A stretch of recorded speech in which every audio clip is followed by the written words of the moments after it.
Hay películas que se olvidan, hay películas que se repiten y hay películas que se incrustan en la conciencia colectiva, como si fueran una advertencia del alma.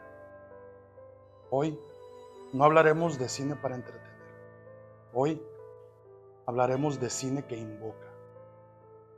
El Exorcista, estrenada en 1973, no es solo una película de terror, es un portal, una grieta en la pantalla de donde se asoma un miedo que va más allá de lo sobrenatural.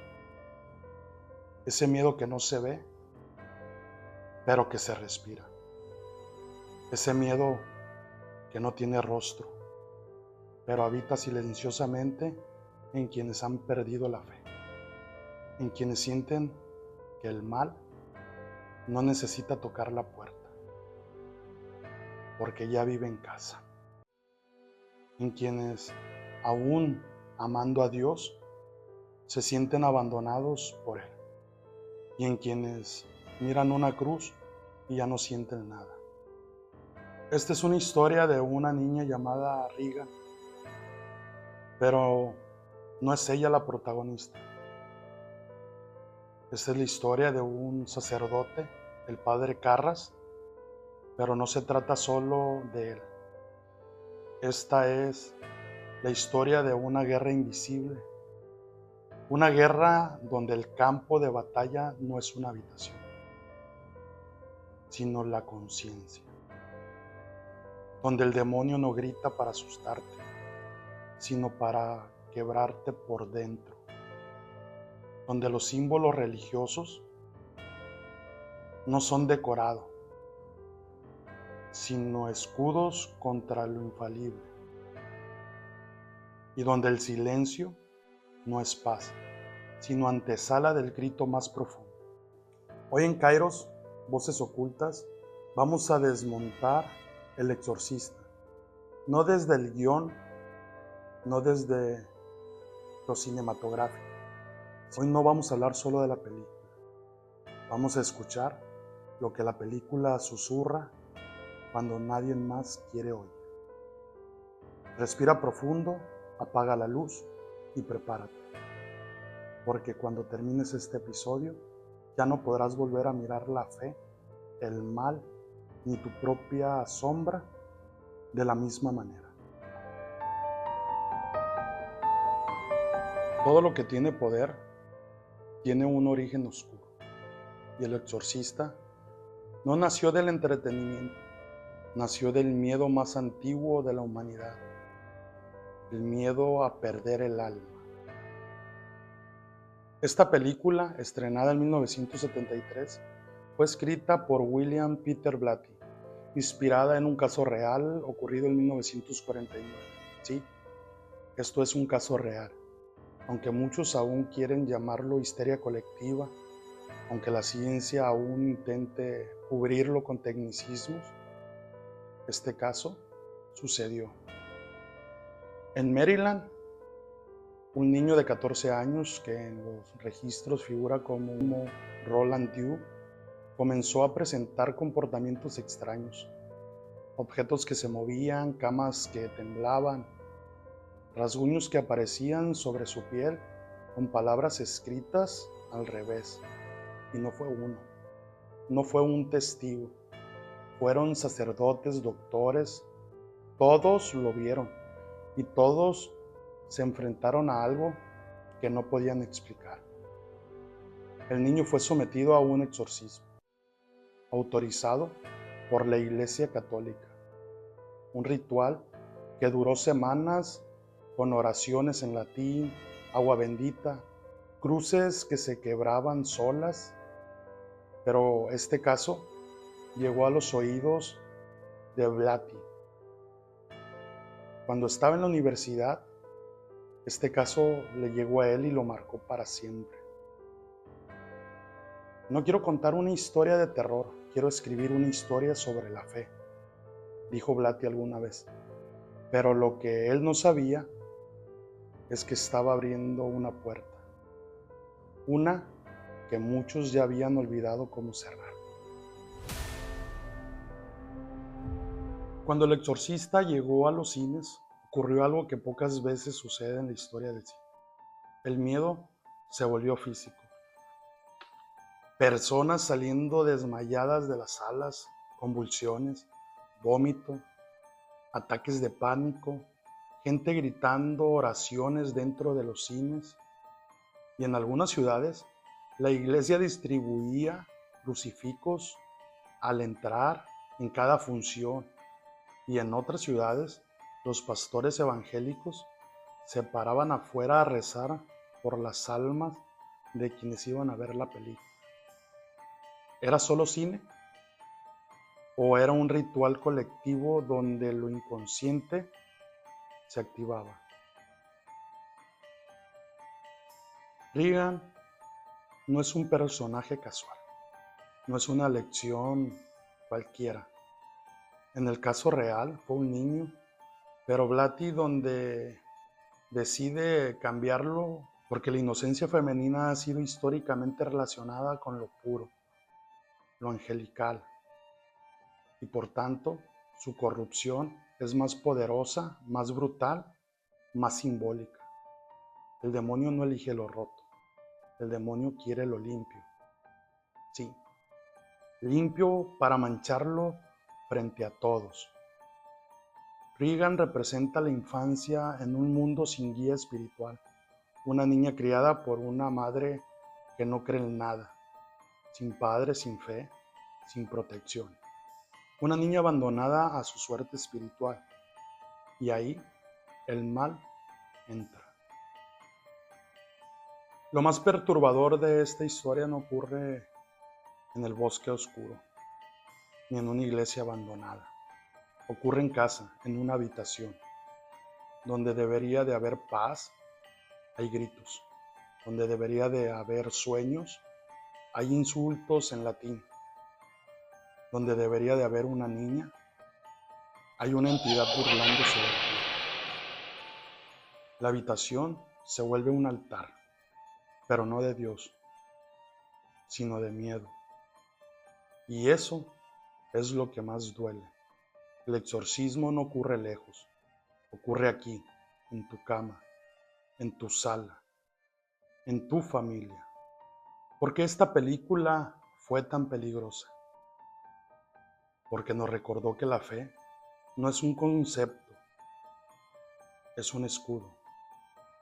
Y que el mal no siempre se ve como un monstruo. A veces tiene la voz de tu hijo.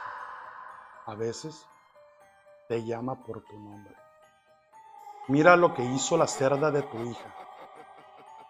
Esa frase aún retumba en las almas sensibles. El Exorcista fue más que cine. Fue una sacudida cultural. Fue un episodio. Fue un clamor. Un grito colectivo que nos recordó que la oscuridad sigue existiendo. Aunque le pongamos ciencia encima, muchos expertos esotéricos, inclusive años después, aseguran que el exorcismo activó portales, que ver la película sin protección energética puede darte vulnerabilidad y que en algunos casos documentados de personas con síntomas reales de esquizofrenia o de posesiones. Hay películas que abren conciencia y hay otras que abren portales. El Exorcista pudo ser ambas. Depende de quién la mire y de desde dónde se mire. ¿Qué parte de ti está dejando la puerta entreabierta? ¿Qué rincón de tu casa, de tu mente, de tu historia aún no has purificado? Porque el mal no necesita gritar, solo necesita que te olvides de quién eres para entrar. Un demonio dentro del cuerpo, un castigo divino, una locura disfrazada. No, la posesión es cuando el alma se queda sin voz y algo más habla por ella. Es cuando la identidad se diluye, cuando el yo se fragmenta y lo que entra no solo ocupa el cuerpo, sino que silencia la conciencia. En El exorcista, Regan no es simplemente una niña enferma, es una niña invadida, pero no solo por un ente oscuro, también por el abandono emocional, por la ausencia de su padre, por una madre que no cree en nada. El demonio no entra por lo visible, entra por la herida. Y Regan está herida. El demonio en esta película no actúa como un monstruo cliché, no aparece de la nada, no posee al azar, elige, estudia, ataca desde el dolor, y eso lo vuelve real. ¿Y qué hay más vulnerable que una niña criada en un mundo sin fe? La madre de Regan es actriz, exitosa, independiente, pero desconectada. No cree en lo espiritual, no se arrodilla, no reza. Es un símbolo de humanidad moderna, esa que cree que todo se puede resolver con médicos, con psicología, con racionalidad. Y cuando su hija comienza a gritar obscenidades, cuando los muebles vuelan, cuando la voz que sale de su boca no es suya, ya es tarde. El demonio entra donde no hay altar, donde no hay luz encendida, donde el nombre de Dios ha sido olvidado. Regan empieza a transformarse físicamente, su rostro se tuerce, su voz se deforma, su fuerza física sobrepasa lo humano.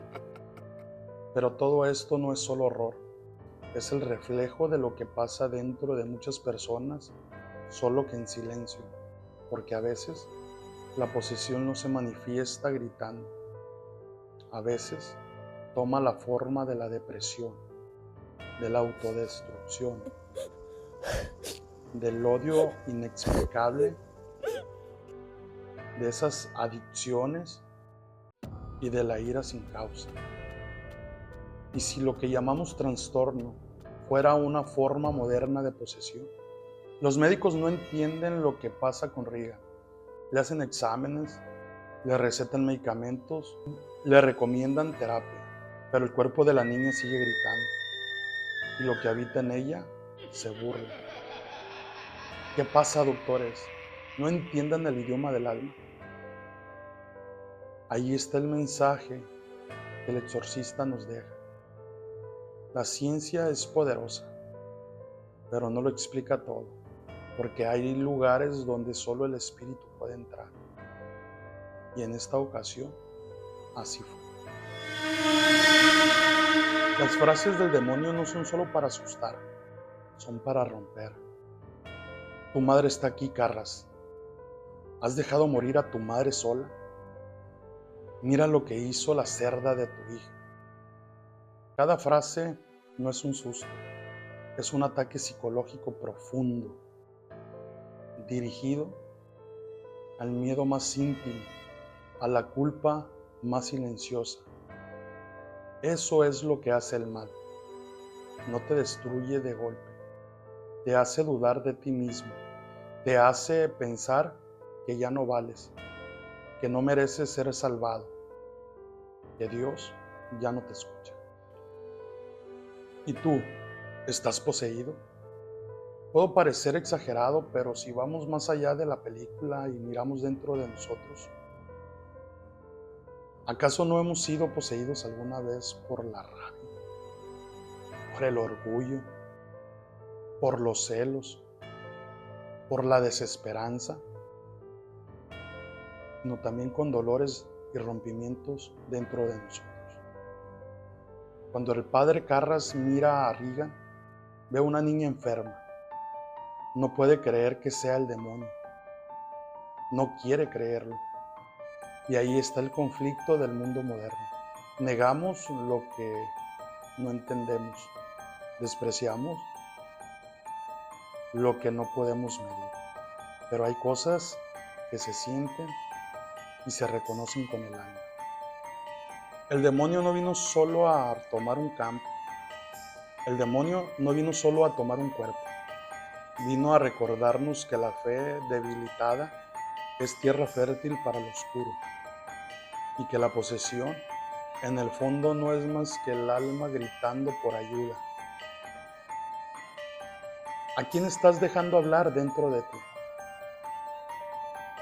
¿Quién está tomando decisiones en tu vida cuando tú ya no sientes nada? No hay nada más aterrador que un sacerdote que ha perdido la fe. El padre Carras no es un sacerdote cualquiera. Es psicólogo, es académico, es brillante, pero también es humano y está quebrado. Su madre ha muerto sola, en una casa pobre mientras él vivía en una universidad religiosa de prestigio. Culpa, dolor, vacío. Carras no duda de Dios, duda de sí mismo, duda de ser digno, duda de ser útil, duda de poder salvar a alguien más, cuando ni siquiera pudo salvar a su madre. Y el demonio lo sabe. Regan no es la única víctima, Carras también lo es, pero su posesión es interna.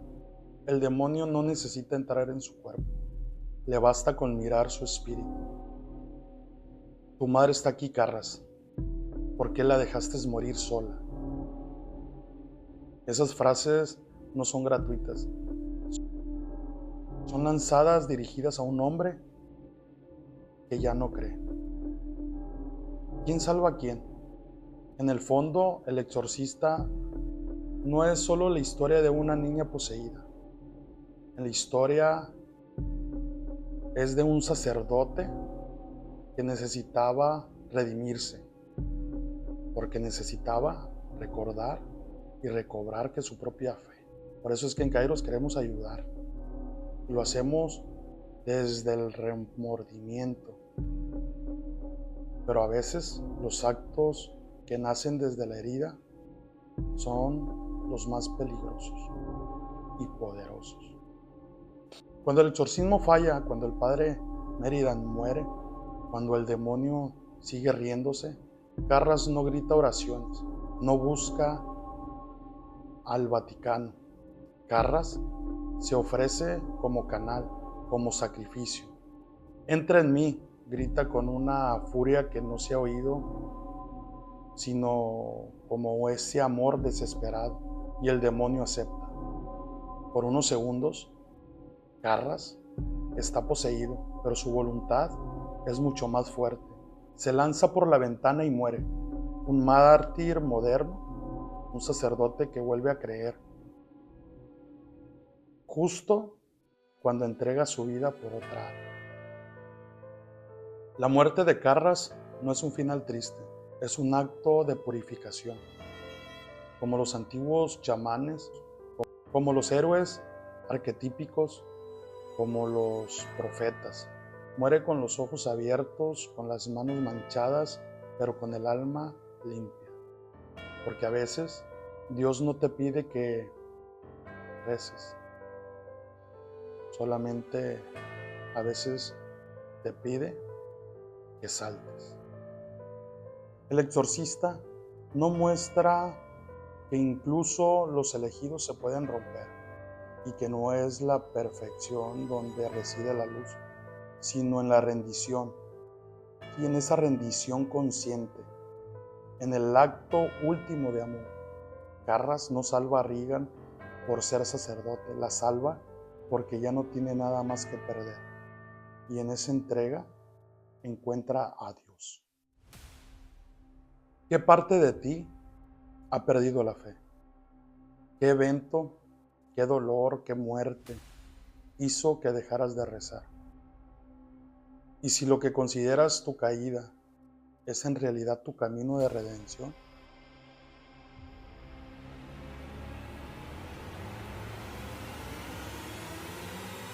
hay películas que se ven y hay películas que se descifran. El Exorcista no es una cinta literal, es un texto oculto, una obra cargada de símbolos, mensajes escondidos y códigos que solo entienden quienes han caminado por lo invisible. Desde los primeros minutos, la película coloca los elementos simbólicos.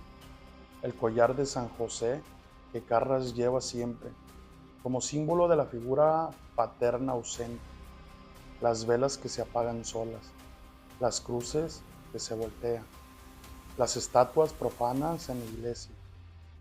Todo es lenguaje espiritual, todo es advertencia, todo está hablando aunque nadie me escuche. El símbolo más fuerte, la cruz que Reagan usa como arma sexual contra sí misma. No es simple shock, es el máximo acto de blasfemia simbólica, es el cuerpo usurpado, reviviendo esa energía de lo sagrado, convirtiéndola en ultraje. La habitación de Reagan se transforma en un santuario, pero no para Dios. Las ventanas no dejan entrar la luz, las paredes están heladas, el crucifijo arde, todo está al revés. Es un espacio consagrado, pero al miedo. Y esto no es accidental. En lo esotérico, el espacio es el primer contenedor de energía. Cuando un lugar es invadido, es porque la frecuencia del entorno ha sido deshabilitada. Y ese cuarto, a nivel vibracional, es un reflejo del mundo espiritualmente hueco. Los elementos más perturbadores del filme no se menciona. Aparece por milésimas de segundo, en los reflejos, en las sombras, en la cocina, en los sueños, un rostro blanco, con ojos vacíos y una sonrisa desfigurada. Ese rostro es Pazuzu, un demonio mesopotámico de protección que ha sido invocado al revés, su energía ha sido deformada. ¿Y qué significa eso? Que incluso los símbolos protectores pueden volverse oscuros cuando son usados sin conciencia. Durante la película, la figura de Cristo aparece varias veces, en cuadros, en estatuas, en sueños, pero siempre de manera incompleta, rota, invertida, difusa. La imagen de Cristo no salva, porque ha sido vaciada de energía por quienes ya no creen en ella. Esto es uno de los mensajes más profundos del exorcista, la fe sin alma. Esa fe se convierte solo en decoración. El exorcismo no se hace con gritos, se hace con palabras. Y las palabras son vibraciones. Va de retro, Satana. Te lo ordeno en nombre de Cristo. Cada frase es un comando vibracional. No es solo latín, es resonancia energética. Por eso, cuando los sacerdotes dudan, el demonio se burla, porque la palabra sin convicción no tiene poder. Muchas veces las manifestaciones demoníacas ocurren en patrones de tres: golpes en la pared, insultos repetidos, risas burlonas. Esto no es casual, es un ataque simbólico a la Trinidad, Padre, Hijo y Espíritu Santo. El mal no busca solo el daño, busca burlarse de la estructura divina, y en lo oculto, esa burla rompe el orden sagrado, descompone la armonía, disuelve la geometría de la luz. Aquí hay algo muy importante. Uno de los símbolos más poderosos es lo que no ocurre. Dios no aparece. No hay milagros, no hay ángeles, no hay voces del cielo. Y eso es lo más inquietante, porque el silencio de Dios es el mayor campo de prueba para la fe verdadera. En Kairos entendemos esto como el símbolo supremo, cuando la divinidad guarda silencio. El alma debe decidir si sigue creyendo. El demonio no destruye a Reagan, la despierta, la obliga a vivir un umbral, una iniciación oscura. Y gracias a ese viaje, otros también despiertan. Carras recupera su fe. La madre abre los ojos al mundo espiritual y nosotros, los espectadores, ya no podemos mirar igual lo invisible. La sombra, a veces, es una iniciación disfrazada de miedo. ¿Y si el demonio vino a enseñar? ¿Y si al final su presencia forzó un despertar que de otro modo nunca hubiera ocurrido?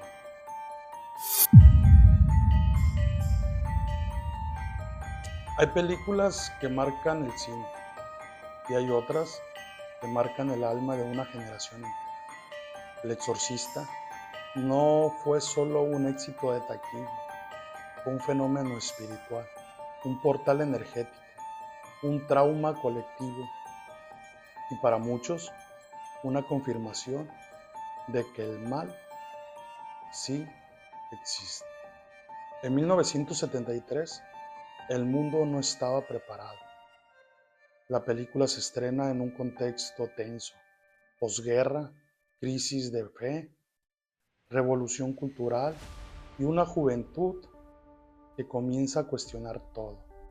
Y entonces llega una cinta que no endulza nada, que muestra el horror en lo sagrado, que pone en pantalla al demonio, a la iglesia, a la niña, a la cruz, y los mezcla en un mismo espacio. Fue un impacto vibracional. Se registraron casos reales de personas que vomitaron en el cine, tuvieron ataques de pánico, perdieron la conciencia, sintieron presencias durante las funciones, sugestión, tal vez, o apertura energética masiva. Cuando millones de personas miran una imagen al mismo tiempo, con emoción colectiva, se genera un campo vibracional inmenso, y en este caso, ese campo fue lo oscuro. El Exorcista no fue solo una película, fue un rito, un llamado, un acto de invocación global. Se proyectaba en salas cerradas, con luces apagadas, en completa concentración emocional, con símbolos religiosos en pantalla, con el nombre de Dios y del demonio pronunciados una y otra vez. Eso es un ritual.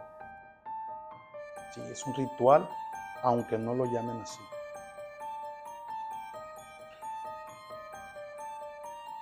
Muchos espectadores no se asustaron por lo que vieron, sino por lo que recordaron al verlo. El miedo a la muerte, el rechazo a la religión, la culpa, los abusos, el silencio familiar. El Exorcista fue un espejo y muchos vieron su sombra.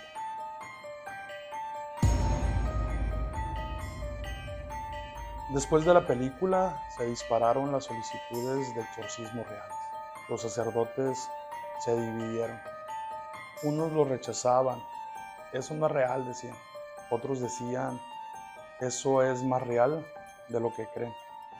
La figura del exorcista volvió al mapa y con ella las prácticas antiguas de la limpieza espiritual. Lo que estaba oculto regresó al centro.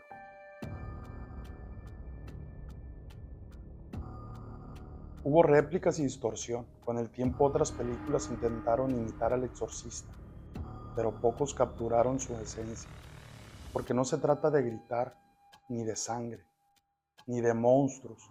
Se trata de presencia espiritual, de densidad energética, de simbolismo verdadero. El exorcista no es buena porque dé miedo, es buena porque despierta, porque incomoda, porque toca la herida. Sí, toca la herida y la deja sanar.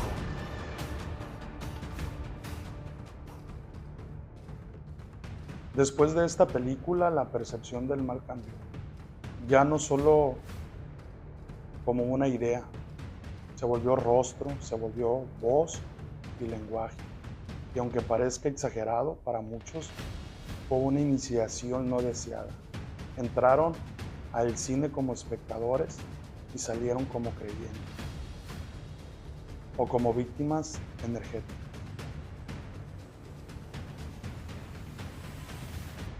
El exorcista abrió un kairos, un momento clave en la conciencia espiritual de Occidente, donde el velo se rompió, donde lo invisible se volvió real y donde millones descubrieron que el mal no es ficción, el mal es lo que ocurre. Es lo que ocurre cuando ya nadie cree en el bien.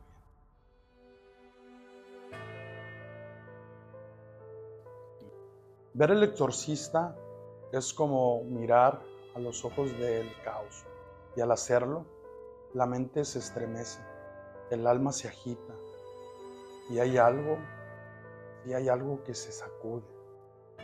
Quizás no sabes qué, pero lo sientes. Es como si una parte antigua dentro de ti reconociera esa energía, no porque haya visto demonios antes, sino porque lo ha sentido. Sí, hay momentos de desesperación, soledad, rabia y silencio. Así lo llaman los místicos, la noche oscura del alma, cuando la fe ya no alcanza, cuando Dios parece callar, cuando la oscuridad no está fuera sino dentro. El exorcista encarna ese momento, ese cruce, esa caída. Sabemos que la línea entre lo visible y lo invisible es más delgada de lo que parece. Los exorcismos no son solo parte de guiones de Hollywood. El Vaticano tiene un cuerpo oficial de exorcistas y en México, en Latinoamérica y en el mundo, los reportes de posesiones y liberaciones son más comunes de lo que muchos creen. ¿Será que cuando el cine juega con estos rituales, también abre puertas? ¿Será que alguna de estas películas no solo entienden, sino que invocan? Como película, El Exorcismo juega un terreno interesante. No es solo sustos fáciles, explora el terror interno, los traumas, las adicciones. Nos recuerda que a veces el verdadero demonio habita dentro, no fuera. La película no se conforma con el cliché de cabezas giratorias y voces demoníacas. Va más allá, nos invita a cuestionar dónde termina la actuación y comienza la sobrenatural. ¿Hasta qué punto estamos dispuestos a negar lo que no entendemos? Hoy te pregunto, ¿crees en los demonios? ¿Crees que hay fuerzas que pueden apoderarse de un cuerpo, de una mente, de un alma? Aquí en Kairos sabemos que el mal adopta muchas formas y a veces el verdadero exorcismo no ocurre en un altar o en un set de grabación, sino dentro de nosotros mismos. Exorcizar puede significar enfrentar nuestros miedos, romper con adicciones, cerrar ciclos oscuros, liberarse de todo lo que nos ata. El cine, cuando se observa con los ojos abiertos, puede ser más que entretenimiento, puede ser un espejo al alma y un portal a lo desconocido. Gracias por acompañarme en este primer análisis espiritual y simbólico. Si te gustó esta nueva sección, te invito a suscribirte a mi canal, activar la campanita y seguirme en todas las plataformas: YouTube, Spotify, Facebook, Instagram y TikTok.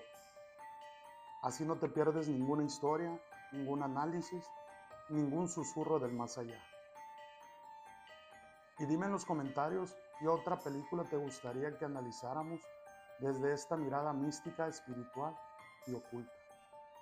Quiero leerte, porque Kairos lo construimos entre todos. Nos vemos en el próximo episodio.